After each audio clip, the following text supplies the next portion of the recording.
Good afternoon. Welcome to today's hearing to examine VA's readiness to support our nation in times of crisis. I understand that we have 4 people who have never been in front of a Senate committee today. We're going to work you over anyway. I'm sorry. No, we appreciate what you do, and we appreciate you being here. And thank you for taking the time out of your busy schedule to join us. We have seen an increase in the number of and intensity of natural and weather-related events, which have brought much hardship and destruction. In Montana, for example, we saw unprecedented flooding of the Yellowstone River in June of 2022. More recently, Senator Hirona's beloved Hawaii was rocked by fast-moving wildfires in Maui. That's why the VA's authority to provide humanitarian assistance or respond to FEMA's assignments is critically important. Known as VA's 4th mission, this role is meant to improve the nation's preparedness for response to war, terrorism, emergencies, and natural disasters. During the pandemic, we saw VA's ability to help communities nationwide with its vast emergency response capabilities. It completed nearly 200 formal mission assignments from FEMA, which helped citizens in 47 states, District of Columbia, American Samoa, and Guam. In carrying out these missions, VA deployed more than 6,000 staff volunteers to help minimize staff shortages nationwide and help train others in critical infection control measures. It admitted nearly 500 non-veteran patients to VA facilities when the community was overrun with COVID patients or experiencing staffing shortages. This is critically important.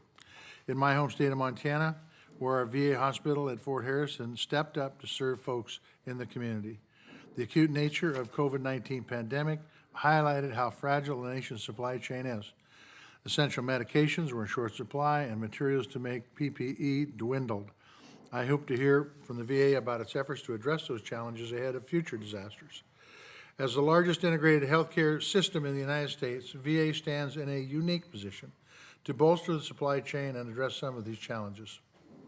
VA has long relied on an all-volunteer workforce to respond in emergency situations. I want to know if this is a sustainable staffing model, given the increasing frequency of which they're being called up. These are but a handful of areas VA will need to consider as it seeks to make its system more robust to manage caring for our nation's veterans and acting as a backstop for our nation's broader healthcare system in times of crisis. With that, I'll turn it over to Senator Moran. Mr. Chairman, thank you. I remember when I was the chairman of this committee, I was never late. So I was here on time. But you were late, I think, then. Late was defined by who had the gavel, I believe. I thank all of our witnesses for joining us today. I appreciate the opportunity to be with you and discuss the VA's emergency preparedness and response, including the work the VA does through its so-called 4th mission. I didn't really know much about the 4th mission until the arrival of the pandemic, and then saw the value of the preparation that had occurred in advance and the role that the VA and its employees played. It was an integral role during that pandemic, and it not only in caring for veterans, which was an increased challenge itself, but also helping to support state and local hospitals and healthcare authorities. I saw it in the state of Kansas, and I'm grateful. I'm grateful for the hard work that the VA leaders and frontline staff provided during the pandemic. I'm also grateful for the hard work that the VA staff continues to do every day in response to natural disasters and emergencies. Today, I want to hear how the VA is leveraging the lessons learned from during the pandemic to improve the department's capacity to care for veterans, avoid VA staff burnout, and provide needed support to federal, state, and local authorities during emergency circumstances. In recent months, I have heard from a number of Kansans, VA healthcare workers specifically, who are worried about their ability to efficiently and effectively respond to crisis scenarios. That is partly due to the vulnerabilities of the VA's healthcare infrastructure, which outdates the private sector by decades and was built to meet a very different model of care than the one we have today. I hope the VA witnesses will be able to tell me how the VA's emergency preparedness efforts are addressing that challenge. I would be remiss, at least from my perspective, if I did not take this opportunity to talk just a moment about the VA's pending rulemaking regarding reimbursement rates for emergency medical transportation services. Every day, veterans in the midst of medical emergencies rely on air and ground ambulances to get them the care they need as quickly as possible.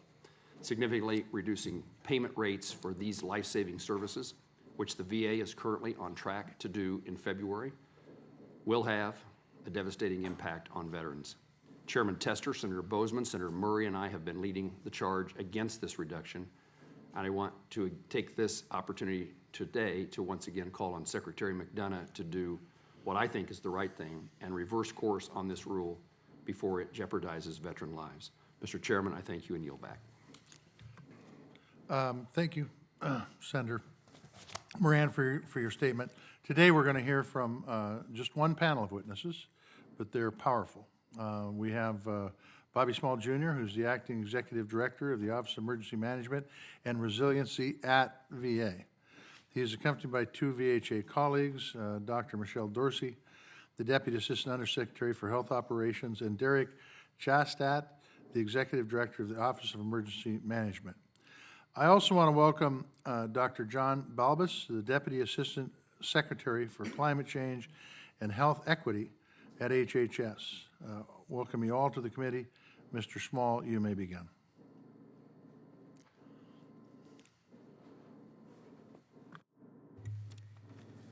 Good afternoon, Chairman Tester, Ranking Member Moran, and members of the committee.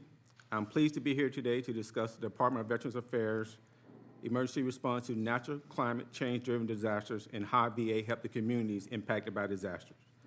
VA's fourth mission is to improve the nation's preparedness to respond to war, terrorism, natural emergencies, natural disasters by developing plans and taking action to ensure continued services to veterans, as well as support to the nation, state, local emergency management, public health, public safety, and homeland security efforts.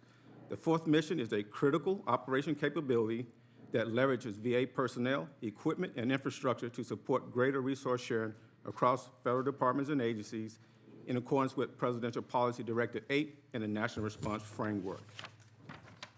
Each administration supports the VA fourth mission by developing and implementing policies, programs, and capabilities to ensure access to and delivery of health care services and benefits while building a culture of preparedness and resiliency.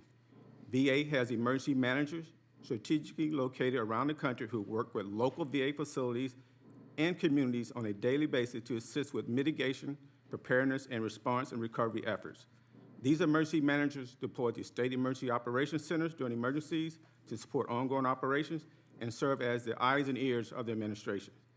This construct allows VA to have a comprehensive approach to coordinating fourth mission requirements from the VA's Integrated Operations Center down to a state, local government, or facility. Strengthening VA's capabilities to support fourth mission natural disaster operation requires planning against risk and associated impacts that would exceed local, state, territorial, or tribal resources, including high consequence and plausible concurrent disasters like those that unfold across the nation throughout COVID-19. It equally requires a well-trained, resourced, and coordinated approach between internal and external stakeholders, and a consistent and effective means for exercising our planning, continuity decision, support, and communication capabilities in a complex emergency environment.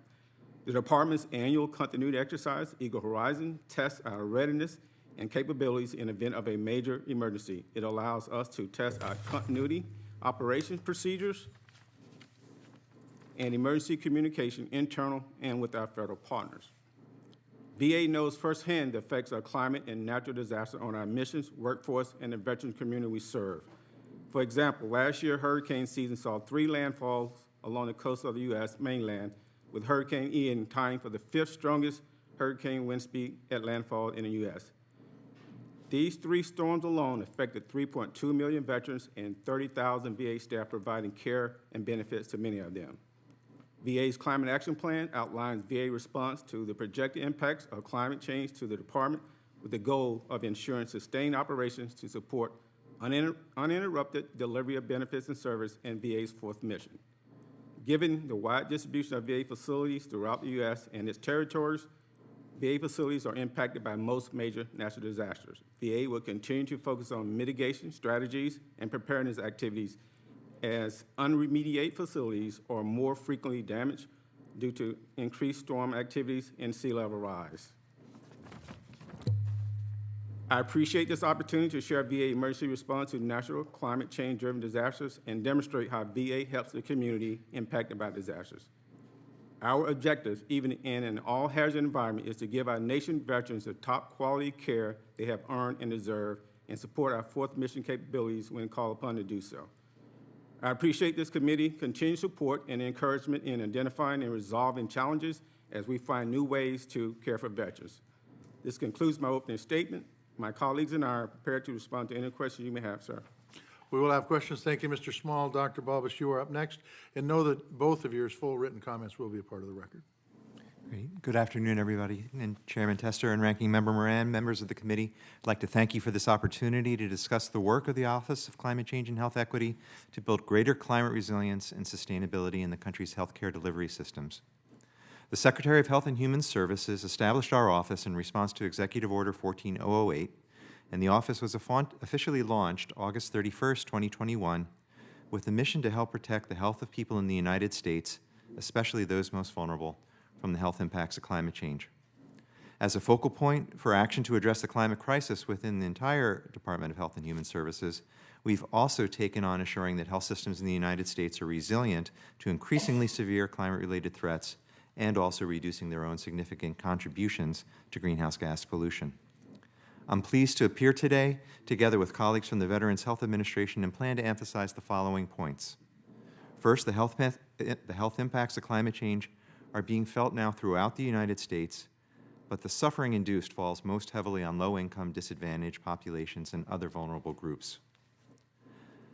In addition to the health impacts, the health system impacts of climate change are also being felt now, with attendant health impacts from that and economic damages.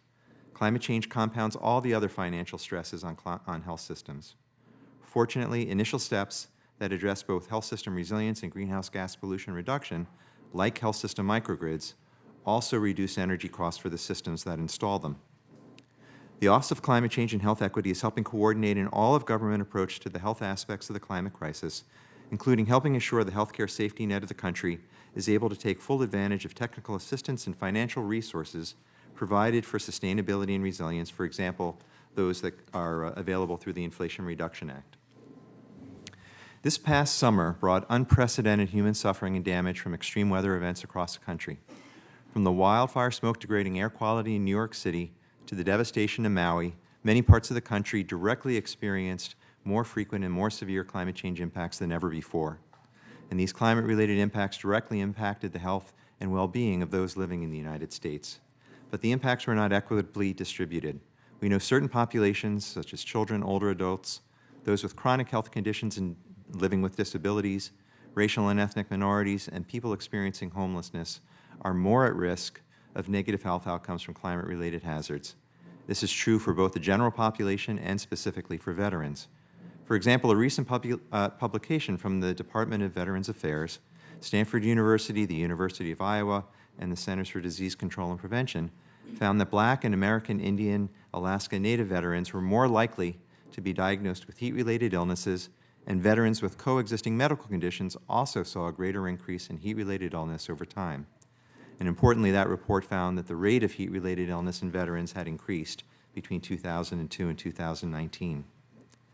After a summer of record-breaking temperatures, Maricopa County, Arizona recently announced there were 425 heat-related deaths in 2023, tying the record from 2022, but with nearly 200 deaths still under investigation.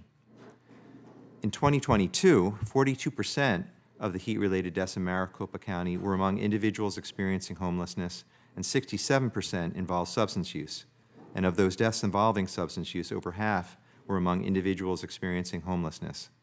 These sobering statistics from Arizona are relevant to the care of veterans as well. In 2022, over 33,000 veterans were experiencing homelessness on any given night, comprising approximately 7% of all adults experiencing homelessness in the U.S. And additionally, more than 20% of veterans with post-traumatic stress disorder also have concomitant substance use disorder. In addition to these health impacts, climate change also poses risks of stress and disruption to healthcare delivery. Climate-related extreme weather events and disasters can disrupt healthcare systems at multiple points, creating a surge in demand, resulting in staffing shortages, affecting critical supply chains and damaging infrastructure. And we've seen how health system failures have resulted in loss of life after Hurricane Ida, Superstorm Sandy, and especially Hurricane Maria in Puerto Rico, where roughly 3,000 excess deaths occurred over the 4 months following the storm. And we know that climate change will continue to have an impact. A 2022 study found approximately 1/3 of metropolitan statistical areas on the Atlantic and Gulf coasts have half or more of their hospitals at risk of flooding from even relatively weak hurricanes. Sea level rise, increased frequency and severity of hurricanes will further increase this risk. And unfortunately, there's been very little investment in studies like this that highlight future risks, and especially studies that analyze the specific tipping points that have caused health systems to fail in extreme events. We hope this evidence base can be built to make facilities and systems more resilient and to save lives. Our office aims to have the entire health sector working together to meet the challenges of climate change. That means becoming more prepared for climate events and also more sustainable, decreasing the health sector's 8.5% contribution to our country's greenhouse gas emissions. Reducing greenhouse gas emissions through interventions like increased energy efficiency and renewable energy sources can reduce operating costs, freeing resources for investment in essential patient services. And this has been documented in several instances. Moreover, emissions reduction and resilience are closely related. As an example, the VA makes renewable power part of its facility infrastructure and equipment upgrades where feasible.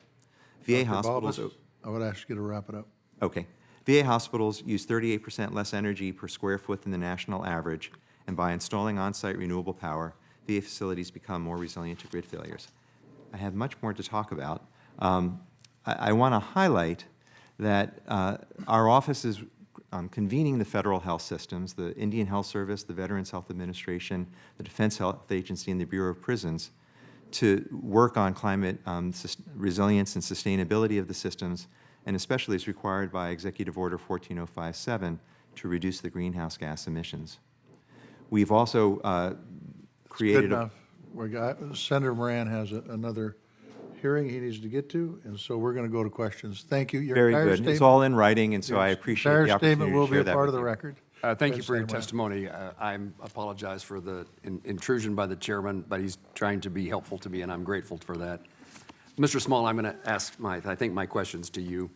There's a whistleblower from the U.S. Customs and Border Protection that recently reached out to my staff indicating that the VA is paying for health care services provided to non-citizens in detention. A VA portal established for community providers to submit claims to the VA for health care for non-citizens includes documentation that this has been going on since at least 2020. ICE reporting to Congress references a, quote, service-level agreement between the VA and DHS for the provision of those services. Under what authority is the VA providing claims processing services to non-citizens at the border? Yes, Senator, thank you.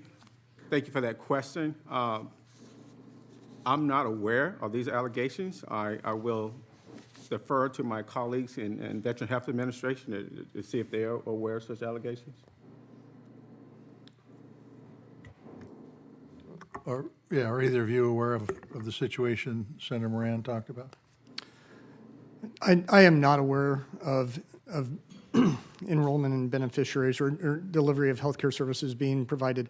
I am aware of the support that VHA is providing to our veteran service members within Customs and Border Patrol, specifically counseling and making sure that they are able to continue to receive the services that they are entitled to.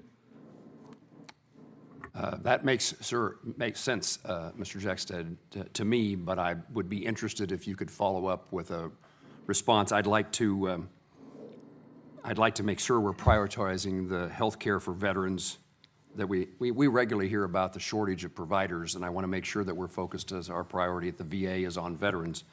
And then if I'm told as a copy, there is a service level agreement that I mentioned, and it would be useful, that's between the VA and DHS. It would be useful if me and my staff could see a copy of that agreement. And then, Mr. Small, I would think you would defer answering this question as well, and I say that with a smile, I'm not cringing at that. But you heard me mention the emergency transportation issue. It is an important one. It's an important one now. It's an important one when we have a significant emergency or national disaster in our country. We've, in February, the VA's reimbursement rates for air and ground ambulance services are going to be significantly reduced in accordance with a pending VA rule change. Ambulance providers across the country have told me that this will substantially reduce the availability of ambulance services for veterans and for other Americans.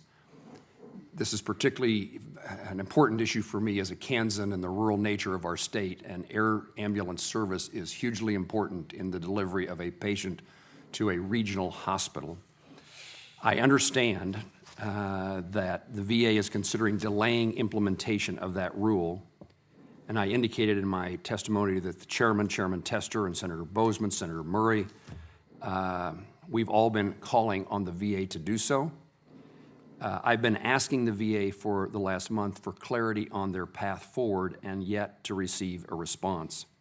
My question is the VA intending to delay implementation of the rule to reset reimbursement rates for emergency transportation services beyond the current February 2024 effective date?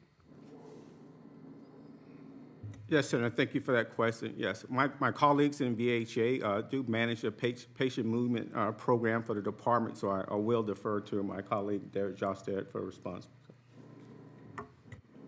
Ranking Member Moran, while I cannot speak to the day-to-day transportation, I can speak to what we are doing within the realm of federal patient movement.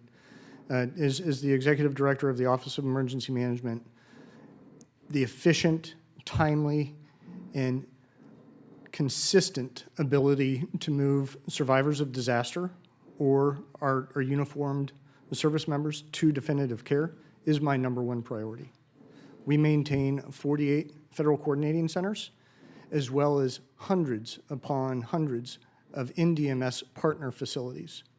Over the last 18 months, I am very, very proud of the number of full-scale exercises that we have had the opportunity to conduct, reestablishing relationships within healthcare coalitions, within our emergency medical service providers, as well as with other community partners.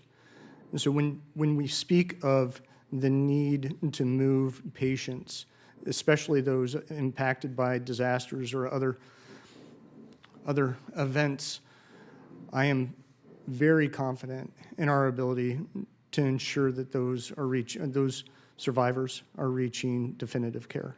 Happy to take the transportation question on the day-to-day back for record. Mr. Jackstad, would you, or Mr. Small or Dr. Dorsey, would you visit with my staff at the conclusion of this hearing and see if we can find a path forward to get information from the VA with your assistance?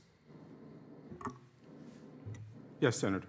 Thank you all very much. Thank you, Mr. Chairman. Senator Hirono. I just wanted to submit for the record a statement, especially after the Maui fires, so thank you. In August, Hawaii experienced our worst natural disaster since becoming a state in 1959, and the deadliest wildfire in our country since 1918, when wildfires ripped through communities in west and upcountry Maui, and in mere moments, an entire town, Lahaina, was destroyed, and thousands of people lost their homes and all their belongings, including many veterans. There are some 7,000 people still living in hotels and Airbnbs, and providing long-term homes, including, of course, for the veterans in those communities, remain a huge priority. But thankfully, VA of the Pacific Islands healthcare system was able to operationalize quickly, contacting the most vulnerable veterans by phone or text and assessing whether there would be issues accessing critical services like dialysis or treatments like oxygen. In the days following the wildfire, leaders at VAPEX and the VA Central Office were communicative about steps that they had already taken and planned to take to support veterans impacted by the wildfire. In addition, VAPEX was present at hotels housing those who were displaced and the Disaster Resource Center to let veterans and family members know what services were available to them. In this extremely challenging time, VAPEX stepped up to ensure our veterans and others in the community had the essentials they needed. Unfortunately, we know that natural disasters like the fires on Maui are only becoming more commonplace, underscoring the importance of VA's own preparedness and its fourth mission. I hope we can use this hearing to capture any lessons learned from VA's response to the wildfires and ensure we're equipping local VA facilities and staff with the tools they need to respond to other disasters in the future. Thank you, Mr. Chairman, for holding this hearing so that we can begin to work with our agency partners to bolster preparedness and response to extreme weather events that are becoming far too commonplace. And I'm glad that we have a witness who very much focused on climate change as being one of the reasons that we are seeing so many of these natural disasters.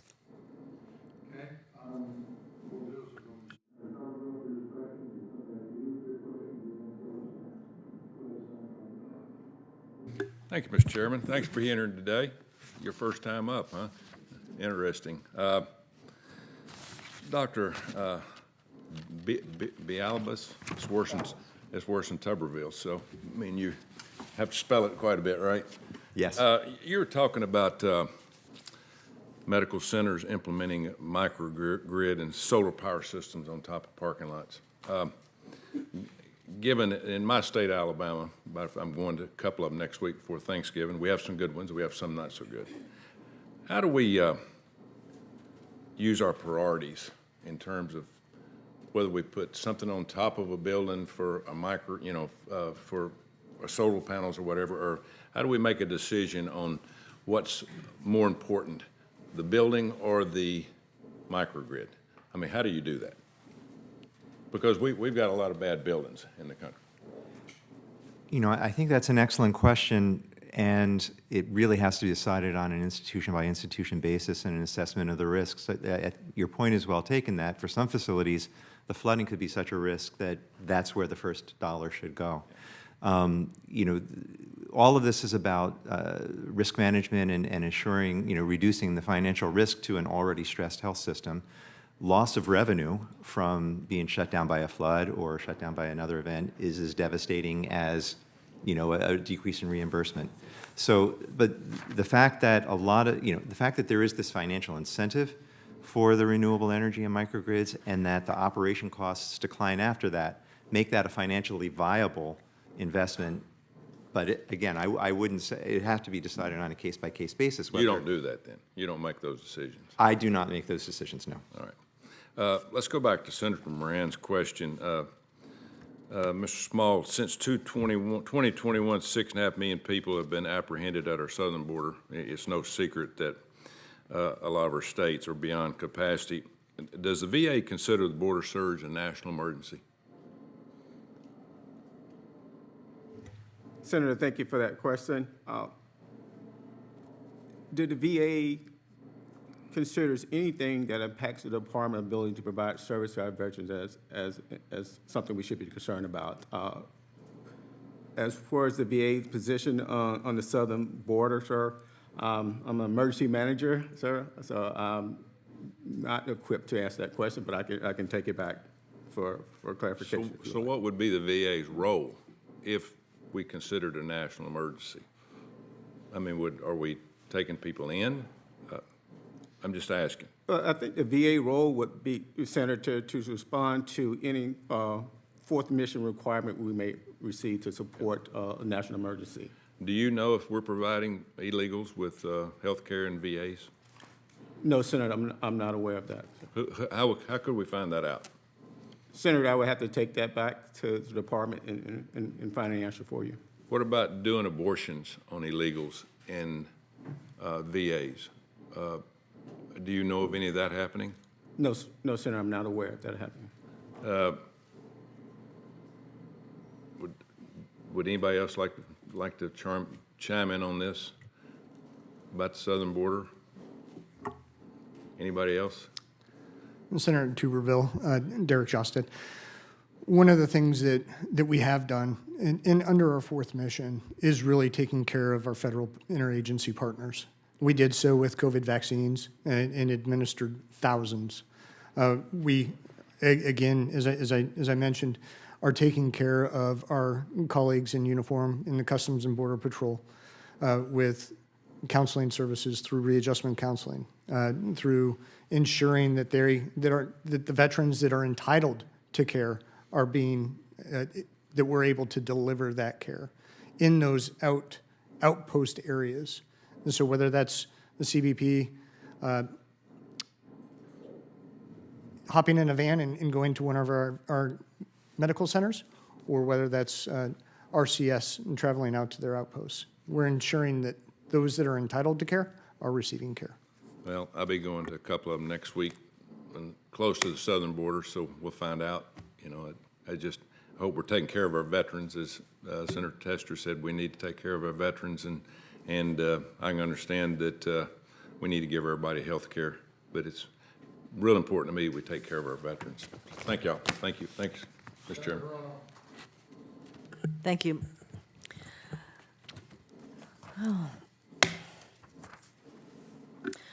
This is for Dr. Balbus. Am I pronouncing correctly? So in your testimony, you stated that the climate-related extreme weather events and disasters can disrupt healthcare systems at multiple points, creating a surge in healthcare demand, resulting in staffing shortages. So can you speak to how these kinds of events could further exacerbate our existing staffing shortages, and what are you doing to prepare for these kinds of eventualities? So I think to just unpack that testimony a little bit, the events like heat waves, like wildfire smoke events or hurricanes create injured patients, exacerbate underlying diseases, and that creates a patient demand. Mm-hmm. But in terms of staffing shortages in the setting of a disaster, that's more in the setting of flooding or wind damage or things like that in a very specific short-term sense. But of course, as you're pointing out, that acute staffing shortage because people can't get to work. And you know, I take this from things like the analysis of Superstorm Sandy and what shut down the health systems. And in many cases, it was because the people who worked there couldn't get there because of the flooding or because of having to care for their families. My office is not the office that manages healthcare workforce. That's part of HRSA. And so I can't answer personally how we are trying to address the workforce shortage overall.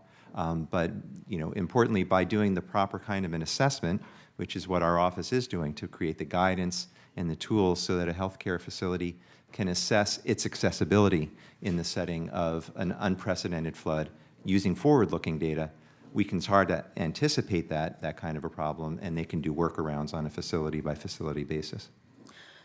So of the panelists, how does the VA prepare? You have a lot of buildings, for example, facilities, and to prepare these facilities to withstand these natural disaster events. How do you do that? You know, in terms of making sure that your staff can get there and patients can get to your facilities, et cetera, because in Hawaii we have a number of VA facilities. CBOX, we have, you know, the hospitals, et cetera. So can somebody respond to me? Do you have something in writing that says, here are all the different things that we're going to need to do to mitigate what happens in a disaster so that you can continue to provide services to the veterans? Yes, Senator. Yes, VA Office of Construction and Facility Management is the lead office in coordinating with various VA administration and staff offices to evaluate available information to determine climate change-related risk affecting VA-owned sites and facilities. The results are used to develop a climate change risk list that is used to evaluate VA design standards and identify gaps, and also help identify mitigation and preparedness measures the department should take. And that includes instances where your infrastructure and facilities are destroyed during a natural disaster. There's a plan B.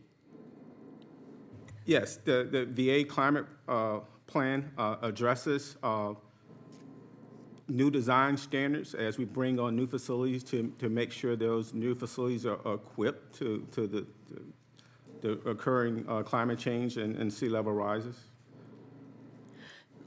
So something specific as the wildfires in Lahaina, 7,000 people living in hotels. Do you know how many of those people are veterans? I do not, ma'am. I will defer to my colleagues in VHA. Maybe they can They provide should a know, response. right, that the VA Pacific healthcare system should know who the veterans are who have lost their homes. This is just an example of what can happen during a disaster. And how do you keep track of the veterans, and how do you provide them continuity of services? Yeah, Senator, thank you for the question. And while absolutely tragic, the loss of life, the loss of infrastructure, the loss of property, we were able to identify many promising practices coming out of the response specifically of the VA in Maui. The fact that we were able to deliver needed medicines and medical supplies, prescriptions to our veterans where they were, our ability to track who was picking up prescriptions in order to understand who was still alive and in receiving the necessary medicines that they require. Our ability to do outreach pre-event or during the event and post-event through our vulnerable patient care program and our vet text program is unprecedented. The ability for VA providers that were moving from Oahu to Maui, bringing supplies, is a best practice. While there were many lessons learned, do we have the names of those that are still in hotels? No, but our providers know who they are. Thank you very much for your commitment and your ongoing presence to help us. Recovery will be long and take a lot of resources. Thank you, Mr. Chairman. Senator King. Thank you, Mr. Chairman. I'll bet when you prepare for these hearings, you don't sit around and saying, how will we handle a compliment?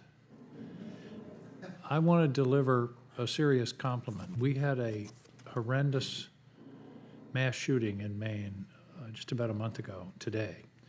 And VA Maine stepped up immediately. They cleared beds in their hospital facility. They set up an incident command center. They made their chaplain available on a 24-hour basis. They provided outreach to the reserve squadron that this shooter was a member of. They did everything that they could have possibly done. They postponed a non-emergency surgery in order to be available as a backup to the local hospital. So I just want to get that on the record. This was a prime example of the fourth mission carried out in a stunningly effective and important way, and I want to thank you and hope you'll pass my thanks on to the folks in Maine, because they did a great job. Second question, dealing with emergencies, and this was a good example. Almost all emergencies end up being handled primarily by the state and local authorities. FEMA has an important role, of course, but often the first responders are the state police or the state emergency management people. And I guess my question is, Mr. Small, to what extent do you have develop an institutional fourth mission relationship with state and local emergency personnel? Yes, Senator, thank you for that question. VA emergency managers are embedded in the communities, where I would refer to my colleague Derek Josset to provide details on how they work with the local communities on a daily basis, Senator. Thank you. Thank you, first and foremost, for the compliment. It's very unfortunate that we have become proficient in having these services ready. We have a storied history in supporting mass shootings. The Pulse nightclub shooting, we deployed a number of mobile vet centers as well as mobile medical units, and actually saved had a save at that event. In 2017, we also supported the Las Vegas mass shooting with, again, readjustment counseling service, mobile vet centers, as well as mobile medical units.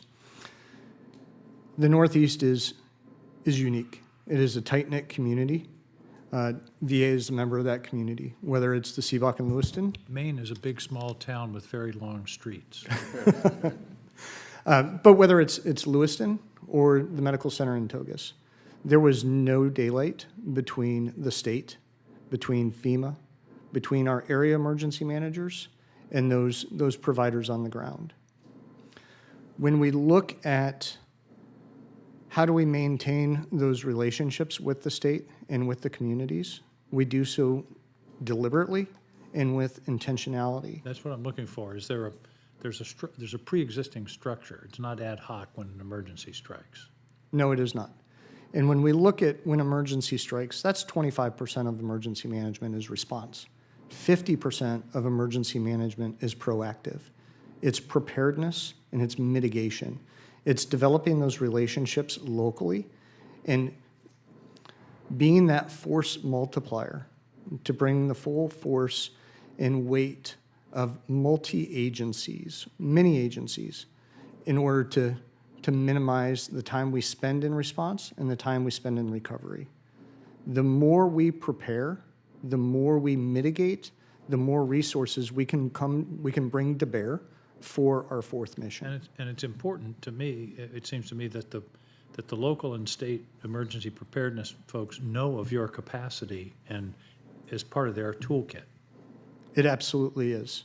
And really, when we look at the investment that has been made in preparedness and in our ability to respond, we maintain a tremendous amount of national assets, whether that's our mobile ICUs, our high water vehicles, our deployable resources, mobile medical units, mobile vet centers. We have the reach because we are embedded in the communities and we've invested in our communities. And I think you've answered this, but to be clear, this is a pre-existing conscious relationship that's built up prior to crisis. In other words, are there meetings, are there regular communications just to integrate the resources that you bring with local and state resources? There absolutely are. This isn't a case where an emergency occurs and you call up and say, can we help? I No. presume there's already a relationship established. Within 3 minutes of the shooting being reported, the medical center director in Togus received a call. We're part of the community. We're part of the response. Thank you. Thank you, Mr. Chairman. It was very impressive, the way that came together. Indeed. Mr. Small, senior leaders from VHA participated in the daily coordination meetings hosted by FEMA during the pandemic, and what they found was there was considerable interagency fragmentation, at least early on. In some instances, the bureaucratic process for getting FEMA assignments delayed VA from providing care that was much needed.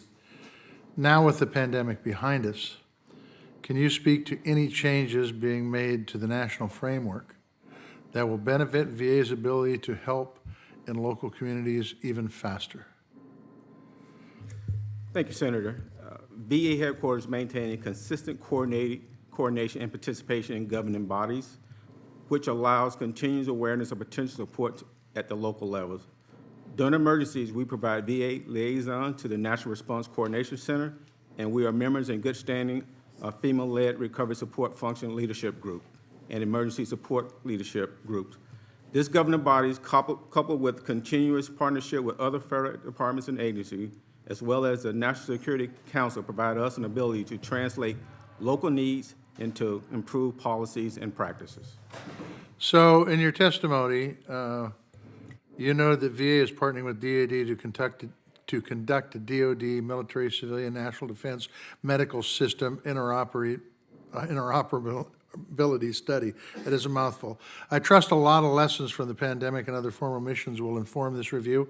Are you able to provide this committee with an update on the timeline for this work's completion? Yes, Senator. My esteemed colleague, Mr. Jon Tester, will provide details, sir. Thank you, Chairman Tester. The MCNIS, if I can, the Military Civilian National Disaster Medical Interoperability Study, is conducted by DoD through the National Center for Disaster Medicine and Public Health, of which VA, there are 5 pilot sites. VA maintains 2 of those pilots, and these are our Federal Coordinating Centers, or our FCCs. The 2 VA FCCs are in Denver and in Omaha. Year 1 of the pilot study was really the study part of it. Years 2 through 5 are implementation. Years 5 and beyond are expansion. So, are you done? Just a little bit more. Keep going. We have partnered with DoD on this, and yes, we are looking at lessons learned. As a matter of fact, both the current director and the former director have been out to Martinsburg, West Virginia, to walk through our assets. So you talked about year 1, you talked about years 2 through 5, you talked to years 5 through 10. When was year 1? It predated me. I want to say it was 2020. 2020. So by 2025, you'll have the first assessments all done and ready for us to review? DoD is the primary Right, on the but the program. assessments DOD is doing with you will be done so that we can review them. I cannot speak to DoD's timeline. DOD? Oh, damn, neither can I. So, well, okay. We'll keep our eye out for that. Dr. Bulbus, do you oversee pharmaceuticals within HHS? My small office does not oversee pharmaceuticals. That So would could be- you take this for the record? Sure. There are more than 100 high-use pharmaceutical products that are not produced domestically, but they're essential for common diseases like diabetes. These drugs are susceptible to global supply chain disruptions, and those supply chain disruptions occurred during the COVID-19 pandemic. I believe they constitute a national security risk. So can you go back to your people and ask them what is being done in this realm to ensure that those supply chain challenges and disruptions don't occur in the next pandemic, or don't occur in the next natural disaster, or how about just don't occur? Absolutely. Post-COVID, there is a lot of work on supply chain resilience at the ASPR, the Administration for Strategic Preparedness and Response, and the Food and Drug Administration, and we can come back with a summary of Be that. great. That same question for the VA. Not only pharmaceuticals, but beyond pharmaceuticals, critical supplies and equipment to help keep VA facilities running and serving veterans. Some of it now is manufactured right here in America because of the pandemic. Is there anything the VA is doing to ensure that we have access to those supplies when we need them? Yes, Senator. VA follows, comply with the Buy American Act and trade agreements and infrastructure investments and job acts.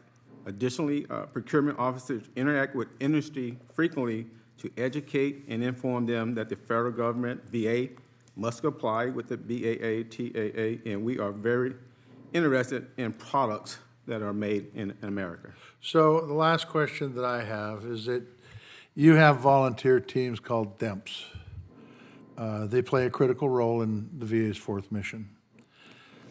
Between COVID-19 pandemic and near continuous use for responding to national and weather disasters across this country, the all-volunteer force is experiencing a high level of burnout. So, Mr. Small, can you update the committee on recent efforts to establish a collection of dedicated, deployment-ready teams? And, yeah.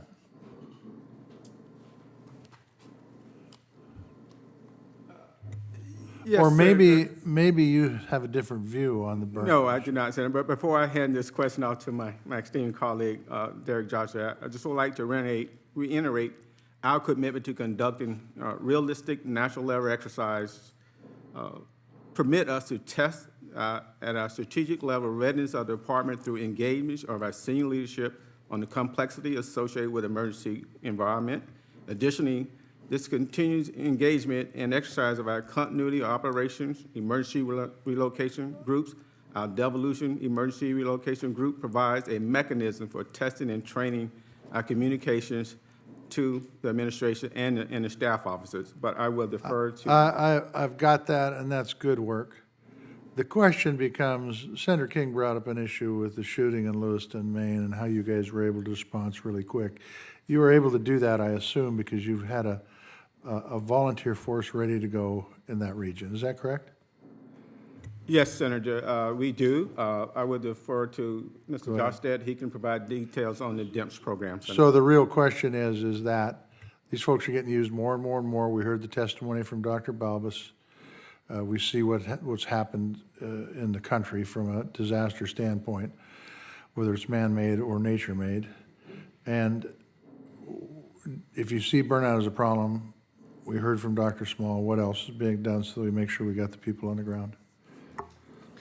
Chairman Tester, indeed, we did stress our DEMPS system. But I think it's also very important to note that our DEMPS volunteers have a warrior spirit and a servant's heart. Over the last year, we've added an additional 1,200 volunteers to those ranks. When we look at applying lessons learned from COVID, we have to address our ability to respond to multiple events, whether it's hotspots, whether it's hurricanes, whether it's mass shootings or wildfires. The CDT program, the Clinical Deployment Team Program, was funded in January of last year, $85 million, to hire 360 clinicians, 20 per vision, 5 doctors, 11 nurses, 2 social workers, and 2 LPNs. As a function of this cohort of FTE, they are eligible, or they are scheduled for possible deployment of 30 days twice a year. That's under the auspices of OEM. So every month, I will have 60 providers ready to deploy in under 72 hours. This is a complementary program to the 12,000 DEMPS volunteers that are still active within our rosters. Okay, you're talking nationwide figures, right? Yes. Yeah, so the question becomes, in a more sparsely populated state like Maine or Montana, it worked in Maine. Do you feel that confident throughout the rest of the United States as far as availability of volunteer manpower? Volunteer manpower, yes. Okay. I lied. I got one more question. You got a cash program that was established after 9/11 because of what transpired on 9/11. We're 2 decades since 9/11.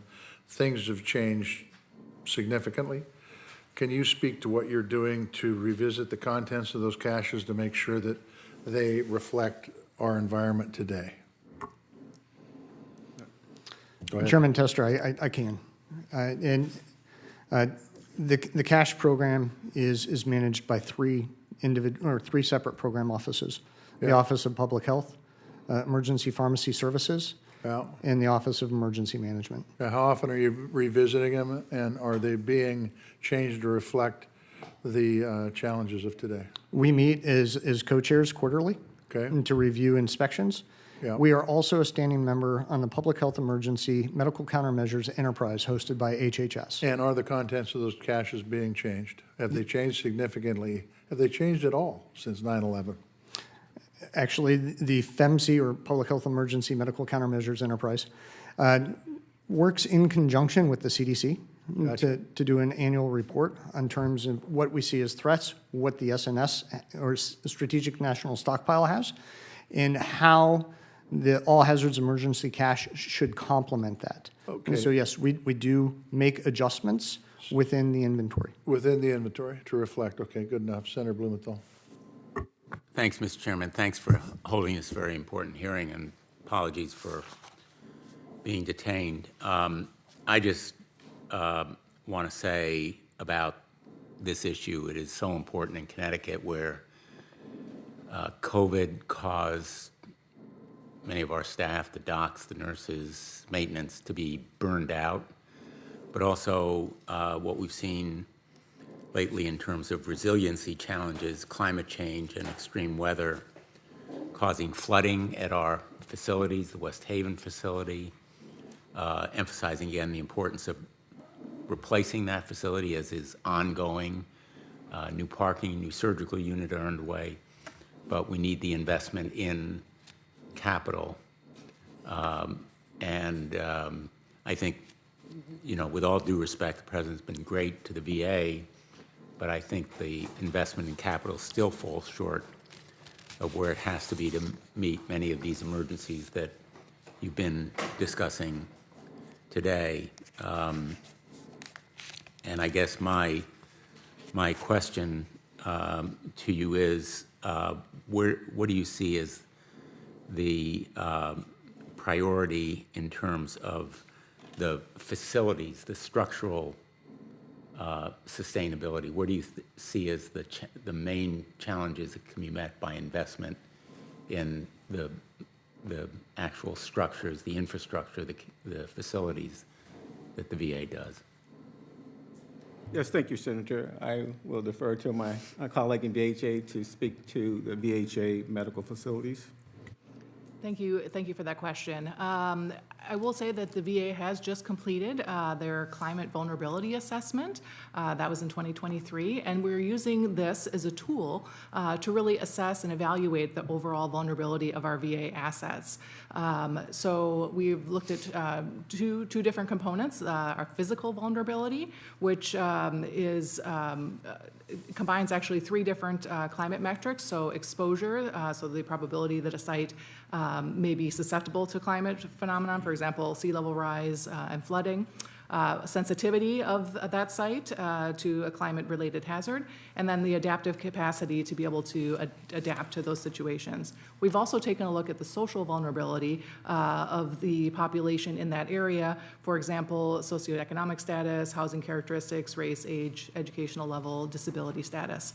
So we are using the results of this climate vulnerability assessment to really help inform deeper dives and look at specific facilities and areas of concern, but also to make plans for future infrastructure investments.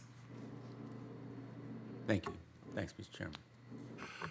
I want to thank our witnesses for being here today. I appreciate Senator King, you may have the floor. Mr. Balabas, first, a story about your title. Deputy Assistant Secretary. I worked in this institution some years ago as a staff member, and I once called the Office of Management and Budget to seek a witness at a hearing, and the fellow said, we'll send you, I think it was a Deputy Assistant Secretary or a Deputy Undersecretary. And I said, well, I don't really know the titles. Can you tell me who this is? And the fellow gave me an answer. If I ever write a book about Washington, this will be the title. He said, he's at the highest level where they still know anything. That's you, Mr. Balabas. I'll take that one. I've come to realize that I'm now above that. The question I have is, you in your title, Climate Change and Health Equity, do you see trends in terms of climate change affecting the frequency and severity of disasters? I mean, I realize you're not a climate scientist, but tell me about the relationship between climate change and things like the Maui wildfires or flooding in the West or severe hurricanes. Well, absolutely. I mean, there's no doubt that we've seen substantial warming, for example, of the oceans, and the warmth of the ocean fuels the hurricanes. So we see much more rapid strengthening and intensity of the hurricanes that are hitting the Gulf Coast as one example. We're seeing more extremes of drought, which is partly why Maui experienced its devastating wildfire. So the trend line is very clear in NOAA's billion-dollar disasters graph. Many people have seen this. They keep having to actually change the y-axis because the number of billion-dollar disasters keeps setting records year after year in the last few years. Could you hold a copy of that and supply it to the committee, please? Absolutely. Thank you. Thank you, Mr. Chairman. There is no doubt from a fiscal standpoint, we cannot continue to forward what's been going on from a disaster standpoint. We need to figure out common sense ways to get arms around this. One suggestion that Senator Rubio and I are working on is funding preventive measures so that we're preventing the disaster, which is much more expensive to remedy than it is to prevent. I think that's 100% something we should think about. correct. Thank Yes. you. I want to thank the witnesses today. Appreciate you being here. Now you're seasoned veterans. Appreciate the robust conversation around this topic. There were several questions that were asked for the record. I'd ask you to get them back in a timely manner. We will keep the record open for a week, and this hearing is adjourned.